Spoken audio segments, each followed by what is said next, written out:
Bonjour, avec Pinacle. Tout d'abord, descendre une scène pour ouvrir le réglage. Donc je descends une scène sur la timeline. Je précise toutefois que n'étant pas un spécialiste de l'audio, on va voir ensemble les réglages assez complexes que chacun appréciera en utilisant les infobulles explicatives et en ouvrant le manuel de l'utilisateur. Donc je reviens sur la timeline. Donc à partir de ce moment-là, je peux faire éditeur en haut à gauche, éditeur, je glisse sur éditeur. Voilà, il s'ouvre. À ce moment-là, je vais à l'extrême gauche et j'ai ça, ce petit sigle là qui représente l'audio. Je clique sur ce sigle là. Voilà. À ce moment-là, s'ouvre un mixeur de canaux, éditeur de médias, effets et remapage. Donc tout d'abord, j'ai ça qui est un mixeur de canaux. On s'aperçoit que pour l'instant, il est à 0 décibels.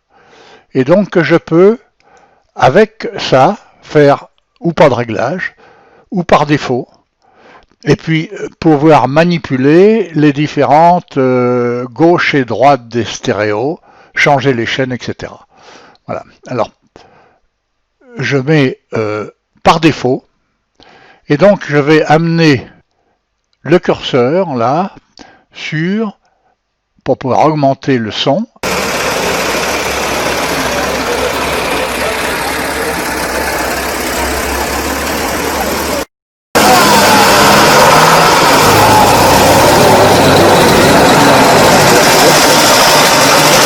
Voilà.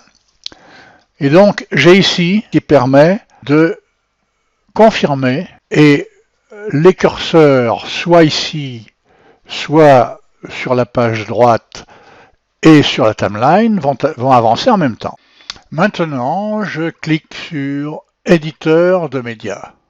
S'ouvre alors égalisation, ajustement, compresseur, expandeur de SR et réduction du bruit. Si je clique sur égalisateur, voilà, il y a des réglages qui arrivent. Égalisateur, c'est le contrôle, vraisemblablement le contrôle des aigus et des basses. Ensuite, ajustement, il s'agit des subwoofers, mais pour moi, je ne fais rien dessus. Ensuite, le compresseur qui dynamise le son. Et d'ailleurs, il y a aussi des réglages pareils, avec des compressions, des augmentations de 2 dB. Voilà, et ça, il faudra certainement voir avec les infobulles. Et voilà, ensuite, l'expandeur de SR pour sélectionner les pré-réglages, la fréquence et la plage. Et ensuite, la réduction de bruit qui peut être intéressante parce que des fois, on a des bruits qu'on ne voudrait pas, donc on peut faire des réglages. Voilà. Ensuite, vous avez les effets.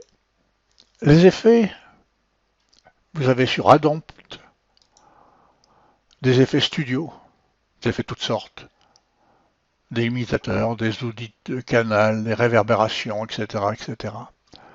Et ensuite, vous avez le remappage temporel. Alors, c'est bizarre parce que c'était fait surtout pour les images, mais il existe quand même un audio. Et on peut cliquer sur l'auteur tonal.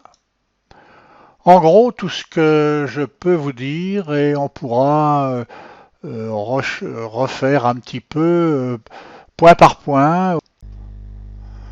Oui, pour faire un complément au tuto précédent, je voudrais indiquer quelque chose de particulier. Donc j'ouvre ceci, c'est-à-dire tout ce qui va gérer le son en partie. Et là, on se trouve devant une ligne verte sur laquelle qui va devenir un support. Clique ici. Alors à savoir avant toute chose que le curseur du haut concerne le niveau général du film et celui du bas le réglage du son. Et donc si j'ai appuyé là, c'est pour faire ressortir ça, sur lesquels on peut mettre des images clés. Et donc on peut, si je clique ici, voilà, j'ai une image clé qui intervient. Et donc je peux manipuler, je peux aller vers le bas ou vers le haut, je fais une deuxième image clé, une troisième image clé pour faire voir, une image clé, et là sur celle-ci, je peux aller jusqu'ici, à la partie muet. C'est-à-dire que cette partie du film sera muet. Parce qu'on a ici 0, on a le 12 dB ici, après il y a moins 12, moins 24 et le muet.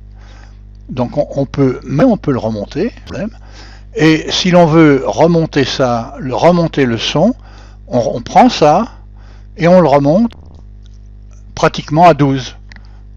Et je peux refaire une image clé pour ne monter que cette partie-là.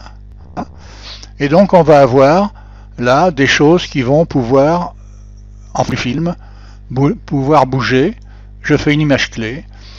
Et donc, voilà. Donc je peux revenir en recliquant partie du film normal avec tous les réglages que j'ai fait. Voilà, c'était tout ce que je voulais montrer, je pense.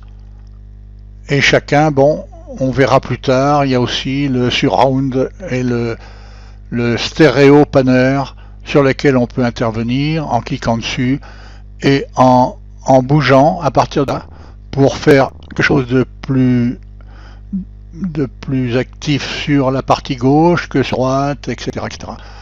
Bon, je referai quelque chose la prochaine fois. Et voilà.